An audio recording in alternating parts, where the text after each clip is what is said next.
दोस्तों नमस्कार। हमारे YouTube चैनल श्री सिद्धेश्वर अनुरागी में आपका स्वागत है। दोस्तों, मानवता से बड़ा कोई धर्म इस संसार में नहीं है, किंतु फिर भी जब हम अपने चारों ओर अनेक प्रकार के धर्मों को देखते हैं तो हमें यह एहसास होता है कि मानवता के साथ अब किसी न किसी धर्म का रिश्ता जुड़ा हुआ है। इसलिए धर्म के बारे में हमें सोचना ही पड़ेगा। आचार्य चाणक्य ने जब मनुष्य को धर्म के बंधनों में जकड़े हुए देखा तो उन्होंने लोगों का धर्म ज्ञान भी दिया। इसी ज्ञान के सहारे हम मानवता को धर्म के साथ रखते हुए अपने जीवन को सुधार सकते हैं। सबसे पहले मैं तीनों लोकों के स्वामी भगवान विष्णु को प्रणाम करता हूँ। अनेक शास्त्रों से राजनीति विषय की बातों को इकट्ठा करके लोगों के हित के लिए कह रहा हूँ।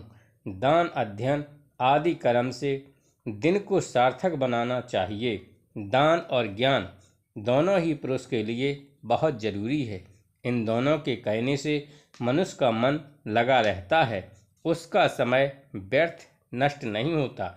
मनुष्य को धर्म, अर्थ, काम, मोक्ष इन चारों में से किसी एक की प्राप्ति के लिए यदि प्रयत्न न किया और इस प्रकार के कार्य न किए कि जिनसे ऐसा फल मिले तो फिर मानव जन्म बेकार है। उस मनुष्य को धरती पर आना ही बेकार है। ऐसे पुरुष स्वयं पर भी बोझ होते हुए इस धरती पर भी बोझ बने रहते हैं। जीवन का उपयोग समय के साथ अच्छे कामों में लगाकर कर सकता है। अच्छे कार्य ही जीवन को महान बनाते हैं। यह मत भूलें कि यह जीवन स्थायी है, इसलिए हम जीवन के हर क्षण का उपयोग किया जाना जरूरी है। मौत आ जाएगी तो फिर कुछ भी ना रहेगा। यह ना शरीर, ना कल्पना, ना आशा, हर चीज मौत के साथ दम तोड़ देगी। सबसे बड़ा देवता आग है। देवता प्राणी के हृदय में निवास करते हैं। साधारण बुद्धि वालों के लिए यह पत्थर की मूर्तियां ही तो देवी देवता होते हैं। वे इन मूर्तियों में ही भगवान के दर्शन करते हैं। मगर यह मत भूलें कि अच्छे व्यवहार वाले और तीव्र बुद्धि वाले ज्ञानियों के लिए इस धरती के कण में ही भगवान विराजमान हैं। उनके लिए तो संसार के हर स्थान पर ईश्वर ही ईश्वर हैं। सत्य ही सबसे महान है। सत्य को छोड़कर शेष सब कुछ मिथ्या है। यह सत्य है कि सूर्य व्याप्त है। यह भी सत्य है कि वायु कहती है। इस प्रकार से संसार में सभी चीज केवल सत्य पर ही निर्भर है। इसलिए प्राणी को सदा सत्य का पालन करना चाहिए। केवल एक सच के सहारे ही वह जीवन के हर क्षेत्र में विजय प्राप्त कर सकता है। पुरुष शुरू से ही चंचल है। इस संसार में कुछ भी स्थायी नहीं है। लक्ष्मी भी चंचल है। वह सदा एक स्थान पर किसी एक के पास नहीं रहती। वह रमणी है। इस प्रकार इस संसार में हर चीज चलती रहती है। धन, रिश्ते, नाते, घर द्वार सब कुछ ही तो चंचल है। इनमें से कोई सदा किसी का साथ नहीं देता। हाँ, केवल धर्म ही है जो अटल सत्य है। यह ज्ञान का भंडार है। ज्ञान ही स्थायी है। यह कभी प्राणों का साथ नहीं छोड़ता। मनुष्य की सुनने की शक्ति सबसे महान होती है। वह सुनकर ही ज्ञान पाता है। वह सुनकर ही मोक्ष प्राप्त करता है। इस तरह से प्राणी हर अच्छी चीज से केवल सुनकर ही ग्रहण करता है। अच्छा बुरा दोनों ही प्राणी सुनता है, किंतु बुराई से दूर रहते हुए उसे केवल अच्छाई और ज्ञान की बातों को सुनना चाहिए। होनी को सबसे बलवान माना गया है। जो भी प्राणी के साथ होने वाला होगा उसी के अनुसार बुद्धि और वैसा ही प्राणी का व्यवहार हो जाता है। होनी का प्रभाव उसके सारे शरीर पर पड़ता है। होनी को कोई टाल नहीं सकता। होनी होनहार है। वह होकर रहेगी। मौत को इस संसार की सबसे बड़ी शक्ति माना गया है और इस संसार के हर प्राणी को खा जाती है। संसार के नष्ट हो जाने पर भी केवल एक मौत का राज बाकी रह जाता है। मौत कभी सोती नहीं, सदा जागती है। इसलिए मौत को कभी मत भूलें। सदा मौत की याद रखते हुए सदा अच्छे काम करें। जीवन का लक्ष्य बुराई नहीं, अच्छाई है। प्राणी जैसा कर्म करता है वैसा ही उसे फल मिलता है। इन कर्मों के कारण ही तो प्राणी इस संसार की माया जाल में बंधा रहता है, और जब मौत आती है तो यह सब कुछ यहीं पर रह जाता है। कुछ भी तो प्राणी के साथ नहीं जाता। यदि कुछ उसके साथ जाता है तो वह है कर्म। इस संसार में केवल कर्म ही प्रधान है। कर्म का ही फल मनुष्य को मिलता है। यह बात तो स्पष्ट है कि मनुष्य को केवल धर्म का ही फल मिलता है। तो फिर प्राणी के लिए यह अति आवश्यक है कि वह सदा अच्छे कर्म करे, दूसरों का भला करे। दूसरों का भला करने वाले ही आत्म शांति प्रदान करते हैं।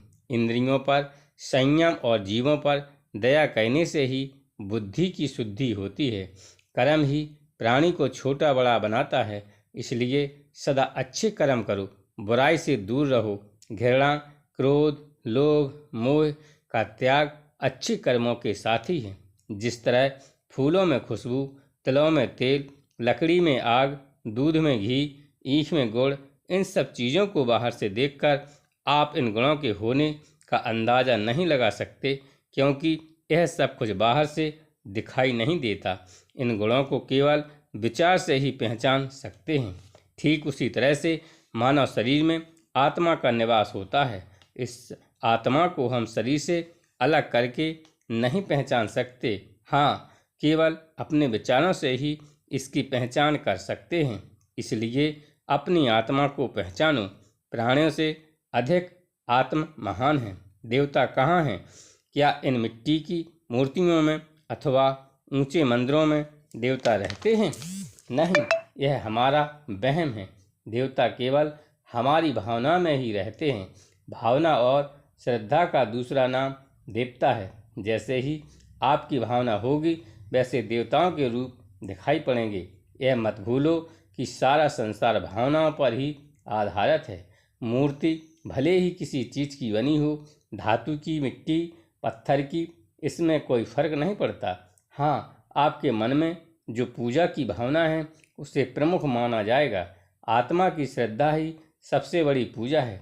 आपकी भावनाएं कैसी हैं यह आवश्यक देखा जाता है। जैसी भी आपकी भावनाएं हैं वैसे ही आपको फल मिलेगा। अच्छा फल पाने के लिए आपकी सर्वप्रथम अपनी भावनाओं को शुद्ध करना पड़ेगा। विषय, भोगी, वासना सब बुराइयों को जड़ माने जाते हैं। इसलिए इन बुराइयों को जीवन से दूर रखो। इनके स्थान पर मधुर भाषा, क्षमा, दया, सच्चाई, प्रेम को अपने साथ रखो। जीवन का असली सुख यदि आप पाना चाहते हैं तो आपको बुराइयों से सदा दूर रहना होगा। जीवन के सारे सुख अच्छी आदतों से ही मिल सकते हैं। सोने में कभी खुशबू नहीं होती, ईंख के साथ कभी चंदन के फूल खिलते किसी ने नहीं देखे। विज्ञान भी अमीर होता है क्या? क्या विधाता इनको ऐसा नहीं बना सकता था? ऐसा कहने के लिए क्या कोई विधाता को बुद्धि देने वाला नहीं था क्या? यह सोचकर आप अवश्य हैरान होंगे, मगर वह मत भूलें कि यह सब कुछ केवल नियम अनुसार ही रहा है। यही नियमों का फल विधाता को भी करना पड़ता है। इन नियमों के ऊपर ही प्रकृति चल रही है। क्या कोई आकाश पर जा सकता है? वहाँ पर जाकर किसी से बातचीत की जा सकती है? या कोई आज तक आकाश पर गया है?